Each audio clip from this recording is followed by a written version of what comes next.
Hai para pecinta hal unik, seru dan kreatif. Selamat welcome to Exopeso TV.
Oke, teman-teman, selamat welcome to Exopeso TV.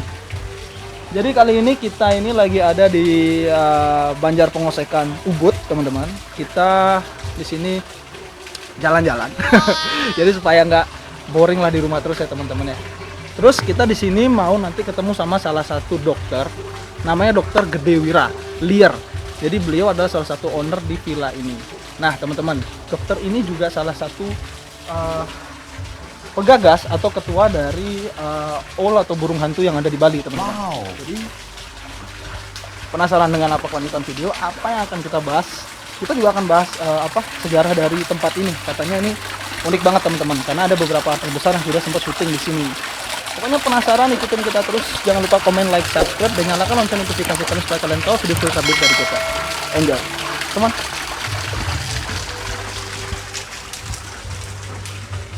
Oke, teman-teman, jadi dokternya sudah dari sana. Ini kita mau bincang-bincang spesial langsung dengan owner dari penginapan ini, teman-teman. Ikuti terus. Oke, teman-teman, jadi apa yang sudah saya sampaikan tadi, kita sekarang langsung berhadapan, serem banget, dengan Dokter Gedewira Lier, teman-teman. Jadi beliau adalah salah satu owner yang memiliki tempat ini, Pondok Wisata Lier Spirit House, ya dok ya? Ya, bener. Lier Spirit House. Ini lokasinya ada di Banjar Pengosekan Ubud, teman-teman. Jadi teman-teman yang mau liburan bisa kesini, enak banget sih view-nya ya dok ya. Ada kolam renang juga di belakang. Terus kalau bisa dapat bonus nanti ngelihat hewan. Oh siap. Ini vlognya banyak banget dokternya, keren-keren teman-teman. Oke dok, Ya. jadi terima kasih sebelumnya sudah ngizinin kita untuk ngeliput di sini dok. Jadi sebelumnya teman-teman ada cerita unik untuk di Spirit House ini ya dok ya. Ya mungkin dokter bisa kasih tahu ke teman-teman cerita dari legendanya pondok wisata ini. Gitu. Baik, Lier itu nama almarhum kakek ya.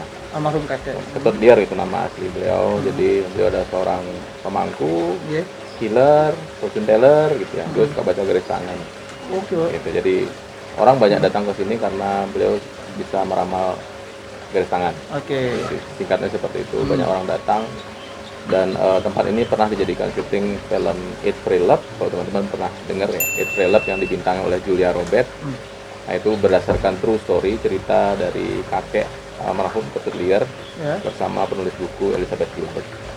Itu kisah cinta nyata yang dimainkan dengan artis luar, Julia Roberts, teman-teman. Karena bestseller bukunya, jadi dibuatkan film oleh Hollywood dengan judul yang sama, Eat, Pray, and Love. Gitu. Lokasinya di sini. Lokasinya di sini.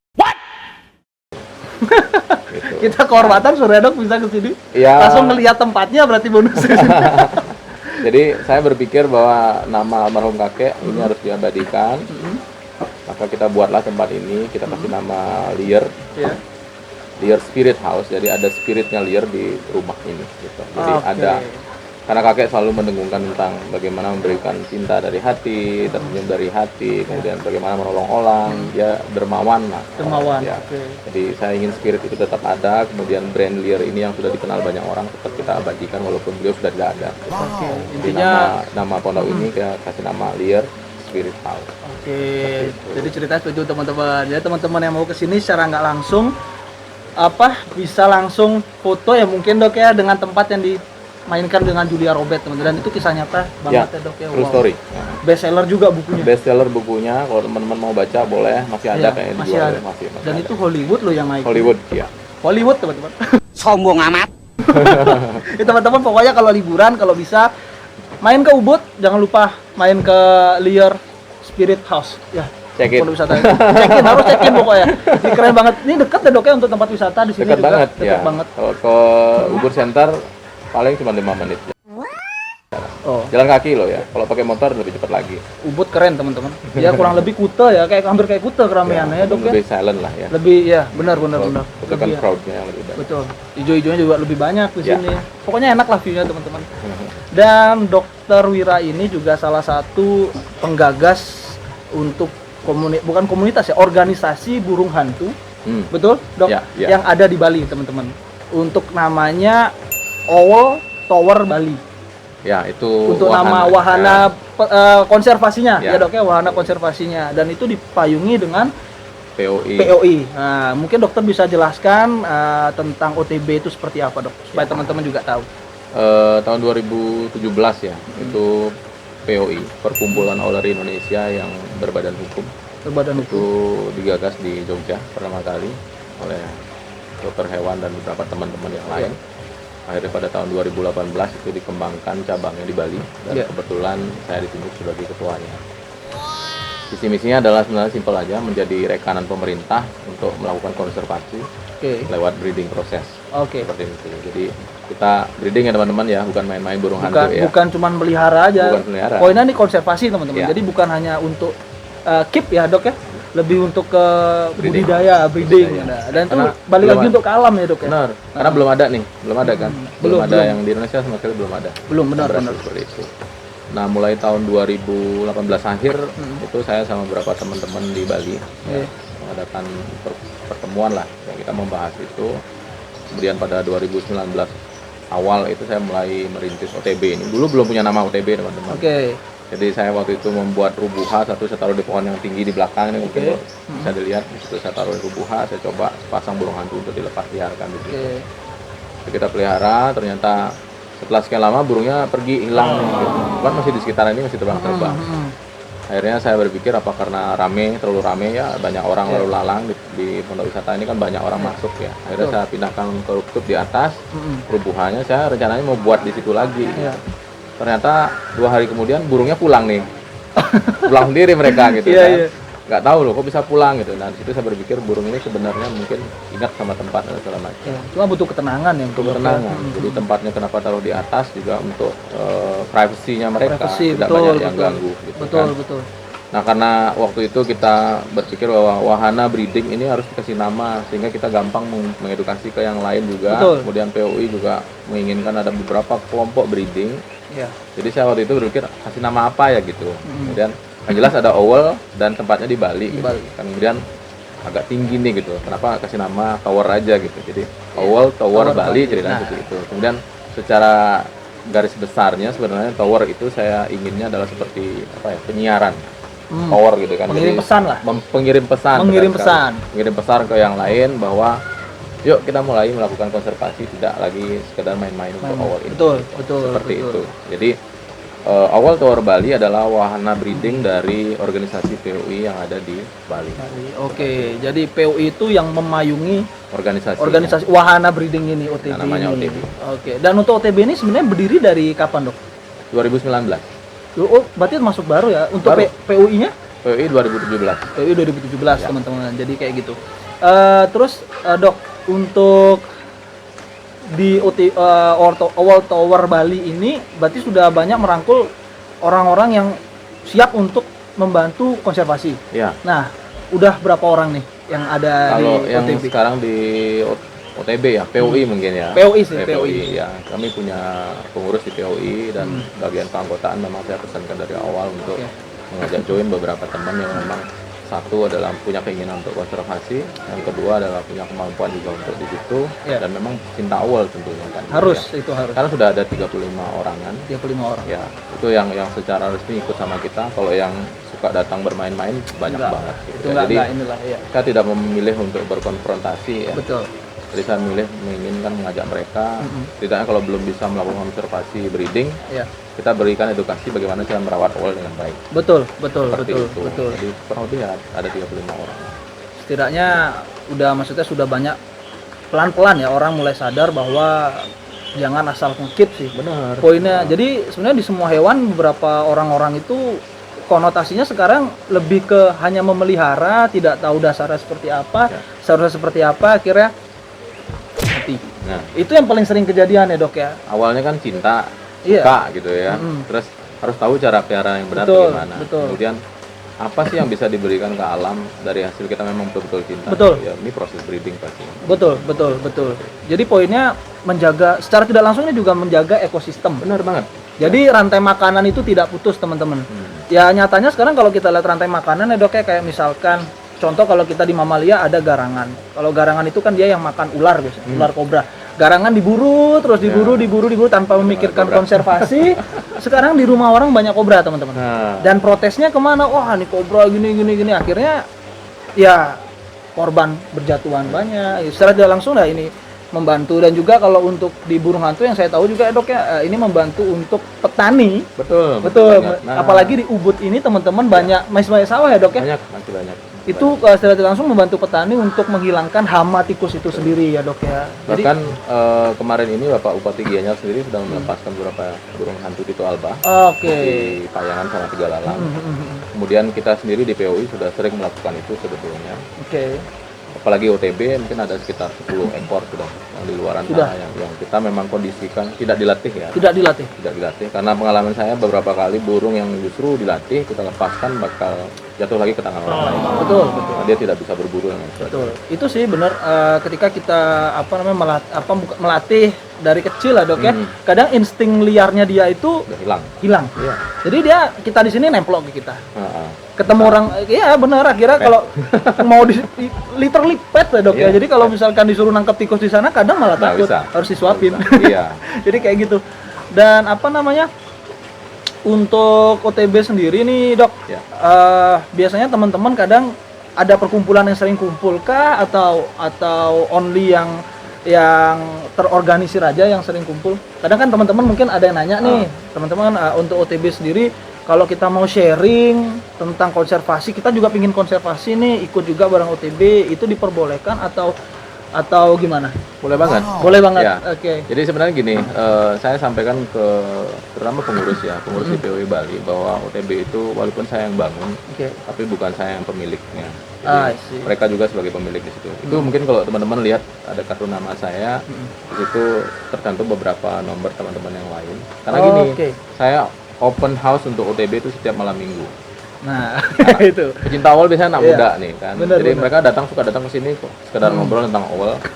Kami bukan the expert ya. Jadi kami juga terus akan belajar Betul, tentang itu. betul. Kadang-kadang permasalahan mereka menjadi sumber pembelajaran juga. Hal baru ya, Dok ya. Hal baru. Malah jadi hal baru, Iya. teman-teman. Jadi kadang kami sudah tahu duluan, bisa berbagi sama mereka. Atau Iya. mereka cerita, "Bapak ada yang begitu," kita bisa belajar dari situ. Benar Kemudian banget. wahana ini juga karena ada beberapa pasang sudah awal saya taruh di OTB, Iya. ada beberapa pasang. Di situ juga jadi sumber pembelajaran kami untuk merawat. Betul. Kemudian banyak hal sih sebenarnya dari proses itu yang nanti mungkin bisa lihat di atas. Nah. Itu jadi Kita Ya. mau cek langsung in nih. case, jadi saya bisa cerita langsung gitu. Iya, Jadi benar. Jadi itu teman-teman. Jadi secara tidak langsung kegiatan dari Pak Dokter dan teman-teman yaitu membantu juga untuk lingkungan sekitar, menjaga ekosistem, teman-teman. Poinnya adalah kalau bisa itu tadi kita berhentilah untuk menjadi kiper yang hanya kiper. Kalau bisa kita membudidayakan supaya ekosistem tetap terjaga. Betul. Terus Betul sekali. lingkungan juga terbantu, apalagi yang dekat-dekat yang sawah, mungkin ya banyak hama-hamanya lah itu teman-teman. Iya. Jadi itu ya, Dok. Ya, kita lagi merintis sih sebenarnya nanti keinginan untuk membuat apiari besar yang isinya di Tolba. Oh yes. Kemudian Mantap. bangun beberapa rubuha. Ini kebetulan di Banjar sini ya, karena saya tinggal di sini. Itu di Perara Malawagi Desa sudah dimasukkan tentang konservasi. Oke. Itu atas permintaan saya. Jadi nanti kemungkinan kalau kita dapat dana yang lebih besar, kita akan buatkan apiari. Kemudian kita kondisikan bahwa Rito Alba ini bisa menjadi pembasmi asma tikus di sawah-sawah di sini. Itu rencana besar. Iya, kita tunggu, kita doakan teman-teman supaya ini terwujud ya, Dok ya. Terima kasih. Apapun untuk konservasi kita doakan harus Ya. jalan lah pokoknya. Harus jalan. Karena ada beberapa orang bule juga datang gitu loh. Mereka yang dari luar aja ingin seperti itu, masa kita nggak mau? Iya, benar banget. Benar Mereka banget. malah apa yang bisa saya bantu nih? Saya mau siapkan lahan nih, sampai ngomong begitu. Benar banget, Saya benar bilang, banget. saya nggak perlu lahan, yang saya perlu adalah kita bangun apiari, kita bangun rubuha, kita siapkan materinya, kita treat agar bisa berburu untuk Betul. hama tikus itu yang tadi. Betul, poinnya ada di sana.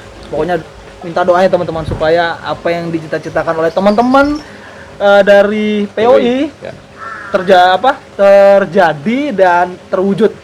Gitu teman-teman. Pokoknya kita minta doanya ya teman-teman semua.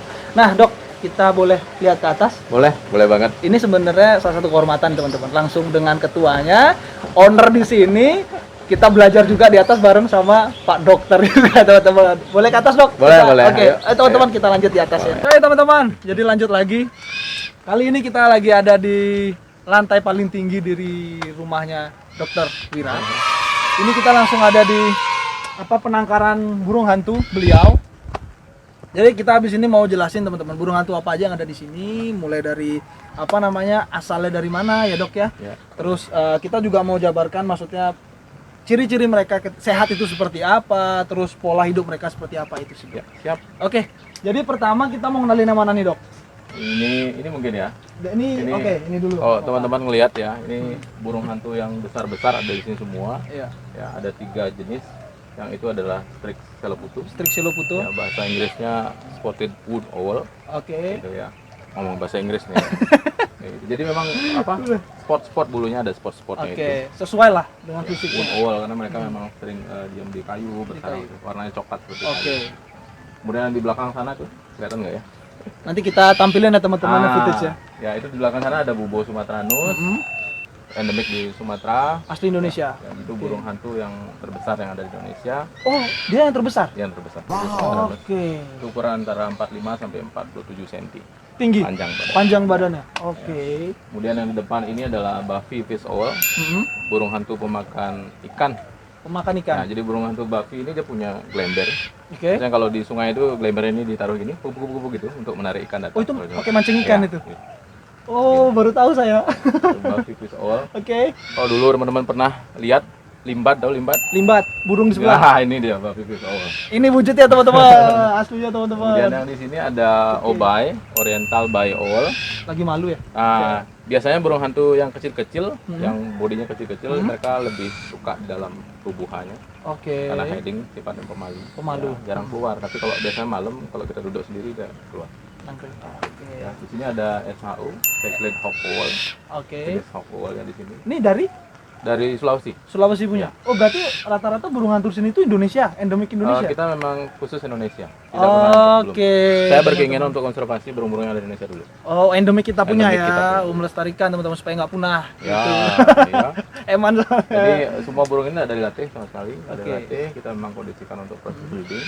Karena pengalaman saya ketika burung ini dilatih dekat sama manusia udah sulit banget untuk dilakukan breeding. Lupa ya, secara nggak langsung dengan instingnya. nalurinya tuh lupa ya. Itu sih Dok benar.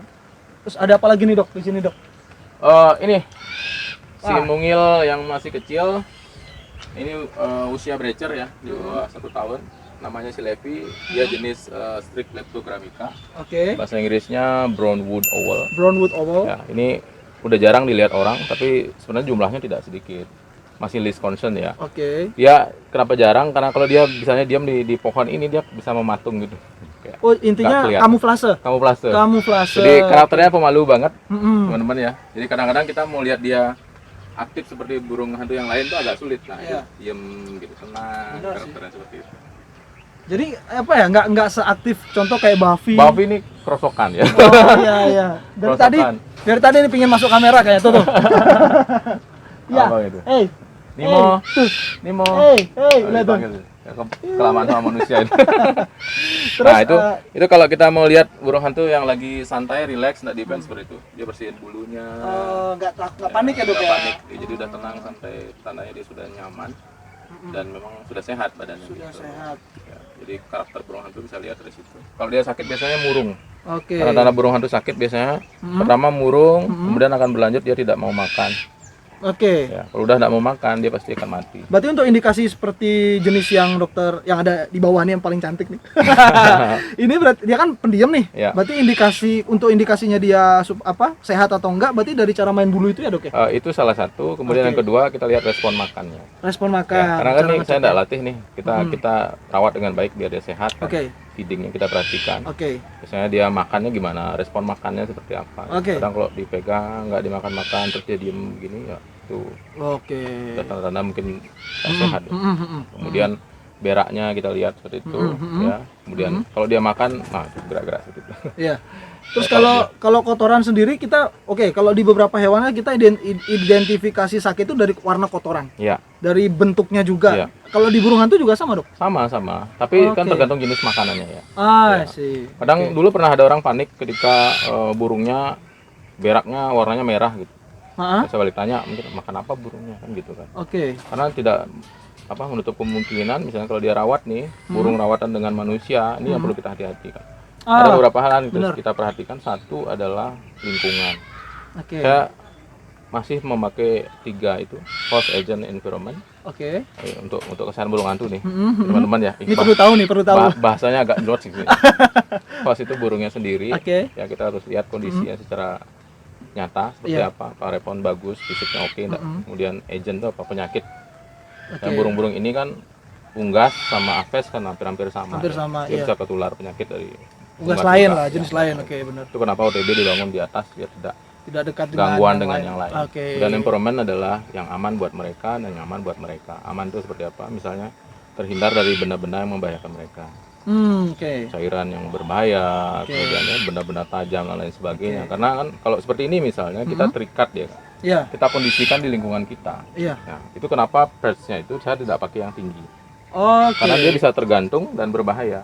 Oh, I see. Ceper-ceper semua. Iya. Ya kan? Saya tidak pernah membuat dan dia lebih nyaman di block perch. Kan perch itu banyak ya, akhirnya banyak. Tongkrongan. Ada yang T, ada yang bow, Benar. ada yang block seperti ini. Nah, burung hantu lebih nyaman dengan itu. Dia bisa tidur di atasnya, tapi nggak boleh tinggi. Nggak boleh. Alasannya